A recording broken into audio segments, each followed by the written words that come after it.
Hello दोस्तों, मेरा नाम है धीरेन्द्र सिंह। आज की इस वीडियो में हम बात करेंगे मेजर्स ऑफ सेंट्रल टेंडेंसी की वीडियो, जिसमें हम बात करेंगे बिजनेस स्टैटिस्टिक्स में अर्थमेटिक मीन के ऊपर डिटेल में बात करने वाले हैं।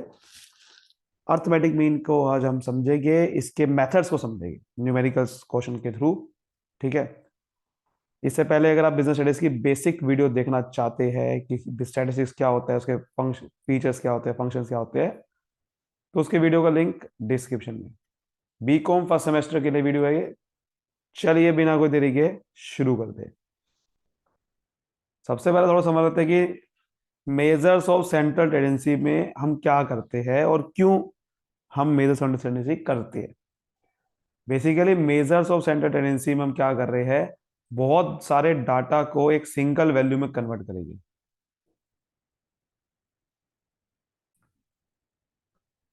ठीक है। तो बेसिकली क्या होता है कि हम मेजर्स ऑफ सेंट्रल टेंडेंसी में बहुत सारे जो मास डाटा होगा उसको कन्वर्ट करेंगे एक सिंगल वैल्यू में, ताकि हम पता कर सके वो डाटा किस टाइप का है। क्योंकि फॉर एग्जांपल मुझे पीपल की अर्निंग पता करनी है, तो ऐसे तो बहुत सारे लोगों की अर्निंग अलग अलग होती है। लेकिन अगर मैं वहां से एक एवरेज निकाल लूं, यानी कि एक सिंगल वैल्यू निकाल लूं, तो आप समझ सकते हो कि सभी लोगों की अर्निंग किसके आसपास होगी।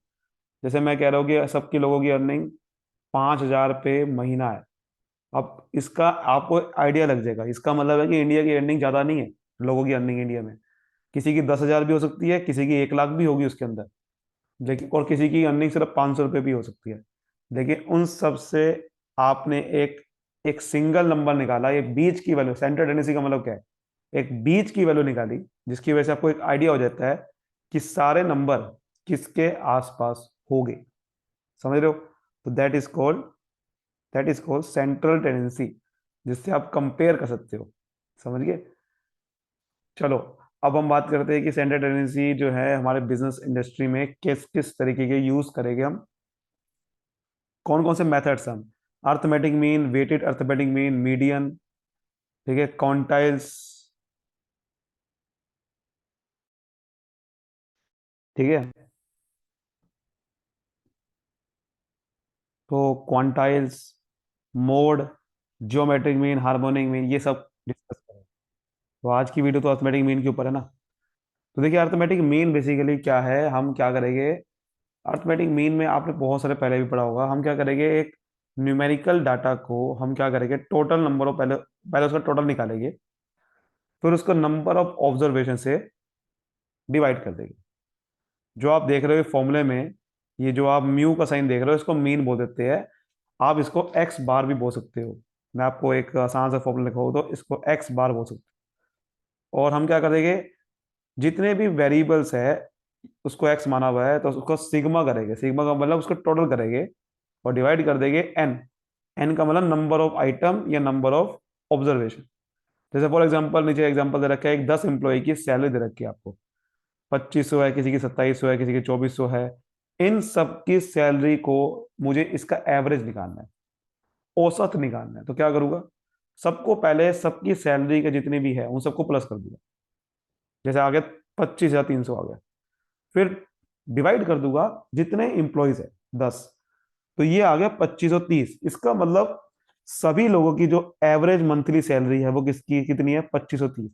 इसका मतलब ये नहीं कि हर एक की 2530 है। इसका मतलब ये है कि हर एक की लगभग इसके आसपास है, 2530 के आसपास है। ठीक है। तो इससे आपको समझ में आता है। बेसिकली ये जो मेथड आपको मैंने बताया, ये एक डायरेक्ट मेथड है मीन निकालने का। ठीक है। और ये भी बेसिकली जो सीरीज है, ये सीरीज भी कौन सी होती है, जिसमें सिर्फ सिंगल नंबर ऑफ डाटा, हर एक का एक अलग अलग डाटा दे रखा होता है। इसे इंडिविजुअल सीरीज बोलते हैं। यानी कि जब हर एक एम्प्लॉय की जहां पर सैलरी दे रखी है ना, हर एक एम्प्लॉय की अलग अलग सैलरी है, तो जब इंडिविजुअल का डाटा दे रखा होता है उसे इंडिविजुअल सीरीज बोलते हैं। तो उसका मैंने डायरेक्ट मेथड बताया। ठीक है। अब देखो, जैसे कि हमारा एक और एग्जांपल है, मैं आपको इसमें सारे मेथड बताता हूँ। डायरेक्ट मेथड से पहले निकालते हैं यहाँ पर मीन, इसमें डायरेक्ट मेथड से। तो जैसे यहाँ पर आपको सामने दे रखा है, रोल नंबर दे रखे 1 2 3 4 5। ठीक है। और साथ में आपको मार्क्स दे रखे हैं। तो अगर हम मार्क्स देखें तो कितने कितने हैं, 30। ये इंडिविजुअल सीरीज है क्योंकि हर एक के अलग अलग मार्क्स है। 40, 20, 80। तो हम क्या करेंगे, इसको x मान लें। तो डायरेक्ट मेथड में हम क्या करते हैं, सबसे पहले इन सबका टोटल करेंगे। उसको क्या बोल देंगे, सिग्मा एक्स। तो जैसे कि अगर हम इसका टोटल करें तो कितना आ रहा है, 100 हो गया ये, और ये 50 हो गया, तो 200 हो गया, 280 आ जाएगा। तो अगर मुझे डायरेक्ट मेथड से मीन निकालना है तो क्या करूंगा मैं, मीन को हम एक्स बार बोल देते हैं, sigma x divide by n. तो जैसे कि यहाँ पर सिग्मा एक्स है 280, और यहाँ पर टोटल नंबर ऑफ बच्चे कितने हैं, 5। तो 5 से डिवाइड कर देंगे तो कितना आ गया, 5 5 जो 25 होता है, 56 आ गया। इसका मतलब मीन हमारा 56। इसको निकालने का एक तरीका और भी है, वो है शॉर्टकट तरीका। शॉर्टकट मेथड इसे बोलते हैं, शॉर्टकट मेथड। जी हाँ, जी हाँ, शॉर्टकट देखो मेथड क्या है, यही मार्क्स है ना। हम क्या करेंगे, हम शॉर्टकट मेथड में इन मार्क्स में से किसी को पहले से एक मीन एज्यूम कर लेंगे, किसी को पहले एक मीन एज्यूम कर लेंगे। जैसे फॉर एग्जांपल ये नंबर किसके आसपास लग रहा है आपको, 40, 60, 20, 80, 40 के आसपास लग रहा है। तो मैंने 40 को क्या मान लिया, एक मीन मान लिया, इसे एज्यूम मीन बोल दिया, ए बोल दिया। अब हम क्या करेंगे, हम डेविएशन निकालेंगे, ये बाकी सब नंबर इससे कितने ज्यादा है, कितने कम है, उसको डेविएशन बोलते हैं, डी से रिप्रेजेंट करेंगे। यानी कि हम क्या करेंगे अब, ये जो x है वैल्यू, ये जो x है उसको एज्यूम मीन से माइनस कर देंगे, जितने भी वैल्यू x में उसको a से माइनस कर देंगे तो डेविएशन आ जाएगा। जैसे माइनस करते हैं, 30 minus 40 -10, 60 minus 40 -20, 40 minus 40 0, 20 minus 40 -20, 80 minus 40 plus आ जाएगा ये 40, और सॉरी यहां पर भी प्लस आएगा क्योंकि 60 माइनस 40 में 60 बढ़ा था। अब हम क्या करेंगे, ये डेविएशन का टोटल करेंगे, डेविएशन का टोटल करेंगे, इसको हम डी एक्स बोल देंगे, ठीक है। अब हम क्या करेंगे, इस डेविएशन का टोटल करेंगे। तो आप जैसे यहाँ दे सकते हो, तो डेविएशन का टोटल करेंगे तो देखो ये, अगर आप डेविएशन का टोटल करोगे तो कितना आ रहा है, 20, 20 में से कट गया, 30 आ जाएगा। तो उसको बोल देंगे सिग्मा डी एक्स। तो हम मीन का फॉर्मूला जो हमारा बन जाएगा इस बार, सिग्मा डी एक्स बन जाएगा। देखो पहले हम एज्यूम मीन जो माना था उसको लिखेंगे, और इसमें जितनी भी डेविएशन थी उसका मीन निकालेंगे, यानी कि sigma D X divide by number of observation. तो शॉर्टकट मेथड का फॉर्मूला ये बन जाता है कि आपने जो मीन माना है 40, वो अगर एक्यूरेट नहीं है तो उसकी जितनी भी डेविएशन है उसका टोटल करो, 30 आ गया था, और उसको डिवाइड कर दो नंबर ऑफ ऑब्जर्वेशन से। तो 5 स्टूडेंट थे तो 5 से डिवाइड कर देंगे, तो 40, ये आ गया 6, तो कितना आ जाएगा ये, 46 आ गया। समझ गए, 46 आ गया। इस तरीके से करेंगे।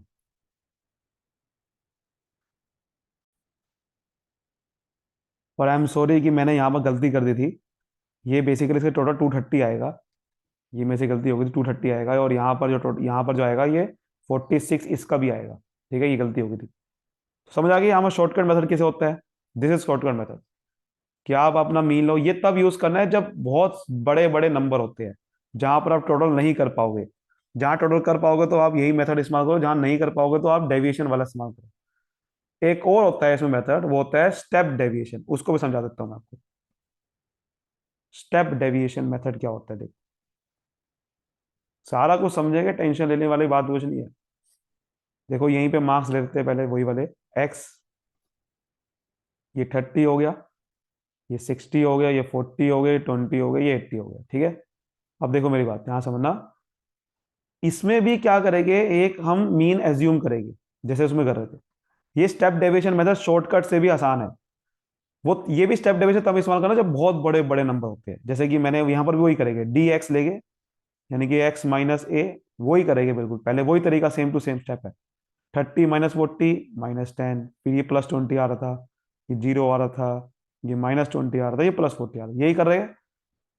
फर्क ये है, फर्क देखो ध्यान से, इसको भी डिवाइड कर देंगे। क्या करेंगे, इसको भी किसी नंबर से एक डिवाइड कर देंगे, उसको बोल देंगे डी डैश, ठीक है, डी डैश एक्स और डी डैश एक्स कैसे निकलेगा, एक्स माइनस ए अपॉन सी, ऐसे निकलेगा।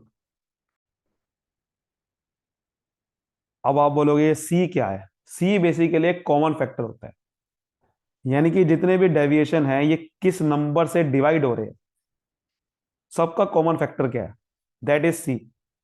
तो अगर हम ध्यान से देखें तो सी, इसमें मैंने क्या मान लेंगे, सभी नंबर 10 से डिवाइड हो जाएंगे, ध्यान से देखो, सभी नंबर 10 से डिवाइड हो जाएंगे।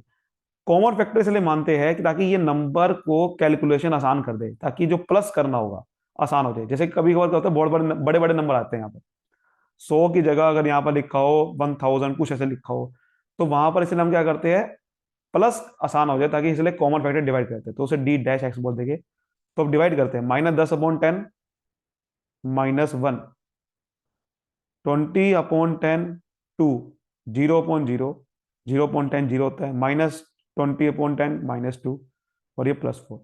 अब हम इसको प्लस करेंगे, इसको प्लस करेंगे, इसको बोलेंगे सिग्मा डी डैश एक्स। तो ध्यान से देखो, तो ये 30 जो प्लस आ रहा था इसमें, तो यहां पर 3 आएगा, तो इसका फॉर्मूला इस बार बन जाएगा x bar is equal to A plus, वही फॉर्मूला है, सिग्मा डी डैश एक्स होगा बस इस बार, और डिवाइड बाय एन। लेकिन अब इसको कन्वर्ट करने के लिए, क्योंकि आपने इसमें कॉमन फैक्टर डिवाइड कर रखा था, ओरिजिनल फॉर्म बनाने के लिए हम दोबारा सी से मल्टीप्लाई कर देंगे, ताकि इसको दोबारा ओरिजिनल फॉर्म बना दूं, तो दोबारा सी से मल्टीप्लाई कर दें। तो वही है, देखो ए 40 था, ये 3 आया है, टोटल नंबर ऑफ ऑब्जर्वेशन आपके 5 है, और मल्टीप्लाई बाय 10, आंसर वही आएगा 40 प्लस 6, 46 ही आएगा। समझ गए तीनों मेथड, बहुत बढ़िया, यही तीनों मेथड थे। समझ गए, ये आप क्वेश्चन खुद करना, मुझे कमेंट में आंसर बताने का क्या आ रहा है, ये क्वेश्चन खुद करना है आपने, तो मुझे कमेंट में आंसर बताना क्या आ रहा है। ठीक है, अब हम करते हैं, एक डिस्क्रीट सीरीज होती है। हाँ भाई, हमने इंडिविजुअल सीरीज का पढ़ा ना, डिस्क्रीट सीरीज होती है, बस एक डिस्क्रीट सीरीज में क्या करते हैं, फ्रीक्वेंसी दे रखी होती है, वेरिएबल होगा, वेरिएबल की फ्रीक्वेंसी होगी कि एक नंबर में कितनी बार आ रहा है वो। जैसे यहां पर दे रखा है 10, किसी के 10 मार्क्स है, ऐसे दे रखा हुआ 10 मार्क्स है, लेकिन वो 12 बच्चों के।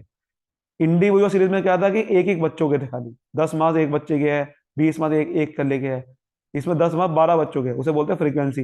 20 मार्क्स 23 बच्चे के है। तो पहले आपको क्या करना होगा, एक्स को एफ से मल्टीप्लाई करना होगा, एक्स को एफ से मल्टीप्लाई करना होगा, ताकि मैं निकाल दूं टोटल मार्क्स कितने बच्चों के थे।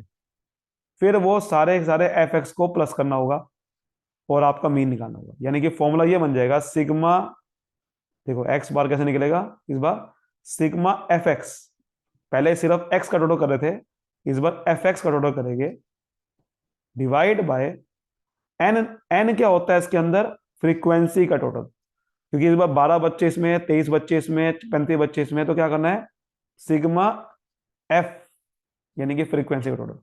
तो डायरेक्ट मेथड आपका ये बनेगा। बाकी आपको पता ही है, जो मैंने आपको पीछे बताए, shortcut method, step deviation method, बिल्कुल सेम टू सेम इसमें वही लगने वाला है, लेकिन फॉर्मूला इस बार फ्रीक्वेंसी से मल्टीप्लाई करने के बाद बनेगा।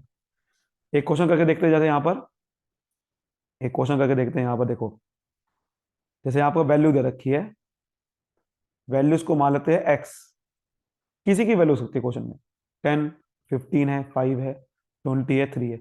ये वैल्यू मार्क्स हो सकते हैं, ये वैल्यू वेट हो सकते हैं, ये वैल्यू कुछ भी हो सकती है। फिर आपके सामने फ्रीक्वेंसी दे रखी है कि कितने बच्चों के है, नंबर, फ्रीक्वेंसी का मतलब हो सकता है नंबर ऑफ स्टूडेंट, कुछ भी हो सकता है वो, इसको हम मान लेंगे एफ। जैसे 10 मार्क्स है 20 बच्चों के, फ्रीक्वेंसी 20 होगी, 15 मार्क्स है 40 बच्चों के, ठीक है, 5 मार्क्स है 15 बच्चों के, 20 मार्क्स है 16 बच्चों के, इस तरह से करेंगे। पहले आपको क्या करना है, एफ एक्स का टोटल करना है, तो 10 × 20, यानी कि 10 मार्क्स 20 बच्चों के, तो टोटल मार्क्स कितने हो गए, 20 बच्चों के टोटल मार्क्स कितने हो गए, 20 × 10 200, 40 मार्क्स, सॉरी 15 मार्क्स 40 बच्चों के, तो टोटल मार्क्स कितने हो गए 40 बच्चों के, 15 × 40 600, ये आ गया 75, ये आ गया 320, ये आ गया 15। इसको टोटल करेंगे पहले, तो आपके सामने कितना आ जाएगा, सिग्मा एफ एक्स। अब जैसे मैं आपको बताया था, एक शॉर्टकट मेथड क्या होता है, पहले आप मीन एज्यूम कर सकते हो, वो आसान हो जाएगा। ठीक है, तो देखो इसका टोटल करेंगे तो कितना आ रहा है, ये 800 हो गया, ठीक है, ये 800 हो गया, ये आपका कितना हो गया 90 हो गया, तो 890, और ये हो गया 320 प्लस करोगे तो कितना आ रहा है? 1210। तो ये आ गया 1210। तो डायरेक्ट तो मीन निकालने का फॉर्मूला क्या बन जाएगा? इसका भी टोटल करेंगे, सिग्मा एफ जो हम बोलेंगे। फ्रीक्वेंसी देखो 60, 60 और 20 80, और ये 96। तो फॉर्मूला बनेगा sigma F x divide by sigma F. तो 1210 डिवाइड बाय 96, समझ गए? 1210 डिवाइड बाय 96, ये आ रहा है 12.6 कुछ आ जाएगा आपका। और आपको पता है कि अब ये अगर मैं इसका शॉर्टकट मेथड से करूँ तो भी आसान है। देखो शॉर्टकट मेथड में अब क्या करना है, एफ एक्स में से कुछ एक मीन आप एज्यूम कर लीजिए। जैसे आप 75 में एज्यूम ना करना, एज्यूम करना है किसी की नंबर के आसपास वाला। बहुत छोटा भी एज्यूम नहीं करना, बहुत बड़ा भी एज्यूम नहीं करना है, कोई बीच का नंबर हो। हालांकि आप देखो तो 75 आ सकता है एज्यूम में, लेकिन बहुत बड़े बड़े डिफरेंस आएगा। तो इसमें एज्यूम मीन चलेगा नहीं, फिर भी आप कर सकते हो, जैसे कि 200 कर सकते हो आप। तो जब आप डी एफ एक्स निकालोगे फिर आप, तो डी एफ एक्स कैसे निकलेगा? एक्स माइनस एक्स, एक्स नहीं होगा, एक्स का मतलब F X, F X minus A. तो 200 माइनस 200 जीरो, 600 माइनस 200 400, 75 माइनस 200 तो माइनस का 125 आएगा। फिर 320 माइनस 200, 120 आएगा प्लस में। 15 माइनस 200 माइनस में 185 आएगा। इस तरीके से फिर आपको इसको प्लस करना होगा। तो जब आप इसको प्लस करोगे तो कितना आ रहा है? तो ये पता कितना आ जाएगा? 210 आ जाएगा। समझ रहे हो मेरी बात को? Sigma F D x. तो फिर आप अब आप करोगे, देखो फॉर्मूला लगाओगे इसका, तो A plus sigma F D X divide by sigma F. वही फॉर्मूला है, बस ए आ गया बीच में। तो ए माना है 200 प्लस ये 210 है, 210 को डिवाइड करूंगा जब मैं फिर ये 96 से, तो देखो आंसर वही आने वाला है। आंसर वही आने वाला है। हमें पता क्या होता है, बस यही समझना होता है। ठीक है, अब देखो ध्यान से मेरी बात। एक मिनट जरा, एक मिनट, हमने क्या करा था एक बार।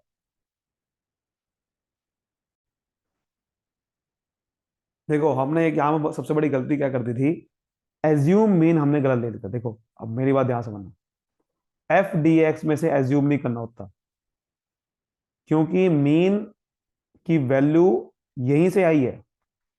मीन की वैल्यू जो 12.6 आई थी वो लगभग इसके अंदर आई थी। एज्यूम मीन तो आपको एक्स को ही करना होता है, समझिए, एक्स को ही करना होगा, यानी कि मान लो एक्स को ही, एफ डी एक्स को एज्यूम नहीं करना होता। फ्रीक्वेंसी को प्लस मल्टीप्लाई करके नहीं, एज्यूम ही तो इसको ही करना है, एक्स को ही करना होता है। तो जब हम अब हम डी एफ डी एक्स निकालेंगे, ठीक है, डी एफ एक्स निकालेंगे, तो एक्स माइनस ए ही करेंगे। ठीक है, एक्स माइनस ए ही करेंगे। तो पहले क्या करना पड़ेगा फिर इसका मतलब आपको, अब हमको क्या करना पड़ेगा, फिर आपको एक्स माइनस ए करके निकालना पड़ेगा, फिर मल्टीप्लाई करके। यानी कि अब आपको क्या करना है, देखो ये नहीं करना, फिर पहले पहले मल्टीप्लाई नहीं करना। पहले क्या करना है फिर आपको, पहले आपको इसको वैल्यू को कन्वर्ट करना है एफ डी एफ एक्स में। तो पहले आपको माइनस करना है, इसका मतलब एक्स माइनस ए करेंगे, 2 10 माइनस 10 जीरो, 15 माइनस 10 5, 5 माइनस 10 -5, और इस तरह से 20 माइनस 10 हो गए 10, 3 माइनस 10 -7। अब आपको क्या करना है, ये तो डी एक्स आ जाएगा, ये डी एक्स है कि आपने यहां पर कन्वर्ट कर दिया, डेविएशन निकाल दी। फिर आपको क्या करना है, इस डेविएशन को मल्टीप्लाई करना पड़ेगा फ्रीक्वेंसी से। ये समझना आपने। तो डेविएशन को डी एफ एक्स निकालूंगा मैं, तो डी एफ एक्स निकालूंगा तो अब आपको जो एक्स से मल्टीप्लाई कर रहे थे, अब एक्स की जगह क्या करना है, डेविएशन से मल्टीप्लाई करना है। तो zero minus zero multiply 20 zero, 5 और 200, ये हो गया -75, ये हो गया 160, और ये हो गया -35। इस तरह से करना होता है। ठीक है, तो देखो 0 + 200 -75 +160 -35, तो ये 250 आ जाएगा। और जब आप एक्स बार इस बार लगाओगे फॉर्मूला, तो ये सिग्मा एफ, ठीक है, ये आ जाएगा D F x upon sigma F. अब ए तो माना था मैंने 10 को, और ये आया 250, 250 अपॉन 96 करूंगा तो देखो अब कितना आएगा, 250/96 करूंगा जब मैं, तो 2.6 ही आएगा। तो ये देखो वही आ रहा है ना, 10 प्लस 2.6 कितना होता है, 12.6 ही होता है। इसी तरीके से करना है। बस अब स्टेप डेविएशन में क्या होता है कि इसको अब डिवाइड कर देते हो, डी एफ एक्स जो डैश होगा वो बेसिकली क्या होगा, कॉमन फैक्टर लोगे इसमें से, 5 आ जाएगा कॉमन फैक्टर, ठीक है। तो उससे आप डिवाइड कर सकते हो तो आपका आंसर आ जाएगा। समझ गए। अगली बात करते हैं कंटिन्यूस सीरीज में। कंटिन्यूस सीरीज में क्या होता है, डाटा फिक्स वैल्यू का नहीं होता। जैसे मंथली सेल्स, क्लासेस होती है इसके अंदर, तो ये क्लास इंटरवल आते हैं इसके अंदर, इसमें डाटा फिक्स नहीं होता। आपको क्या करना है, सबसे पहले क्लास इंटरवल, कुछ नहीं करना है इसके अंदर, सबसे पहले बस क्लास इंटरवल को कन्वर्ट करना है आपको, यानी कि कंटिन्यूस सीरीज को पहले डिस्क्रीट सीरीज में कन्वर्ट कर देना होता है। कंटिन्यूस सीरीज क्या करना है, डिस्क्रीट सीरीज में कन्वर्ट कर देना है पहले, फिर आगे का क्वेश्चन बिल्कुल वैसा ही करना है जैसे कि हमने अभी करा डिस्क्रीट सीरीज वाला, अब बिल्कुल वैसे ही करना है। जैसे आप देख सकते हो ये एक क्लास इंटरवल गिवन है, एक क्वेश्चन समझते हैं, जैसे कि क्लास इंटरवल गिवन है 0 से 10, 10 से 20, 20 से 30, 30 से 40 और 40 से 50। इसको आपने पहले कन्वर्ट करना पड़ेगा मिड वैल्यू, अब सॉरी, आपको क्या करना है, कन्वर्ट डिस्क्रीट सीरीज में। डिस्क्रीट सीरीज में कैसे कन्वर्ट करना है, क्योंकि इसमें एग्जैक्ट वैल्यू नहीं पता, लेकिन हमें तो एग्जैक्ट वैल्यू चाहिए तभी क्वेश्चन कर सकते हैं। तो कैसे कन्वर्ट करना पड़ता है, क्लास में सबसे पहला जो होती है उसे बोलते हैं लोअर इंटरवल, और जो दूसरी वाला वैल्यू होती है उसे बोलते हैं अपर इंटरवल, तो इसे L2 बोलते हैं। तो लोअर क्लास और अपर क्लास डिवाइड कर दो 2 से, तो निकल जाती है मिड वैल्यू। तो मिड वैल्यू निकालेंगे, क्योंकि हमें एग्जैक्ट वैल्यू नहीं पता, तो हम क्या करेंगे, मिड वैल्यू से क्वेश्चन करेंगे।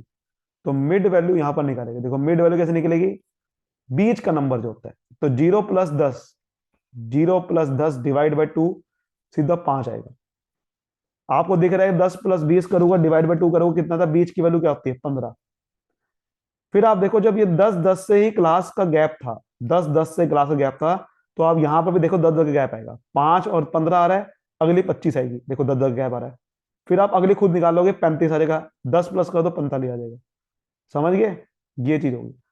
फ्रीक्वेंसी दे रखी है आपके सामने, अब बिल्कुल क्वेश्चन वैसे ही करना है, 7 5 4 8 16, अब मिड वैल्यू को एक्स मान लो, क्वेश्चन बिल्कुल वैसे ही हो जाएगा, वही करना है। फिर एफ एक्स मल्टीप्लाई करूंगा, ये 35 आ गया, ये 75 आ गया, 25 4 जा 100, ठीक है, 35 8 जा, ये कितना आ गया, 280। फिर आप करोगे तो ये कितना आ जाएगा, 720। इस तरीके से करोगे तो आपके सामने आंसर आ जाएगा। उम्मीद करता हूँ आपको बहुत अच्छे से समझ में आएगा पूरा वीडियो को। लास्ट में बात करते हैं मेरिट्स की। देखो मीन के बहुत अच्छा होता है, मीन निकालने से आप समझ आता है आपको पूरे डाटा कि किस डाटा जो है वो किसके आस, कौन सी वैल्यू के आसपास है। बहुत ही इजी होता है डिफाइन करना, आप पूरी ऑब्जर्वेशन के बेस पर होता है। फ्लक्चुएशन से ये बहुत ज्यादा नहीं होता, क्योंकि सैंपल से क्या होता है, फ्लक्चुएशन होता है, तो ये ज्यादा इफेक्ट नहीं होता सैंपल से। एल्जेब्रिक ट्रीटमेंट करना बहुत आसान होता है। डीमेरिट ये है कि अगर कोई बहुत एक्सट्रीम वैल्यू होती है तो उससे इफेक्ट हो जाता है। फॉर एग्जाम्पल अगर मैं कह रहा हूँ एक डाटा में 5 है, एक डाटा में 200 है, तो यहां पर या फिर 5 है 10 है, एकदम से बड़ी वैल्यू होगी ना, तो एकदम से क्या होता है कि मीन की वैल्यू बढ़ जाती है, तो फिर मीन जो है वो सही से रिप्रेजेंट नहीं करेगा डाटा को।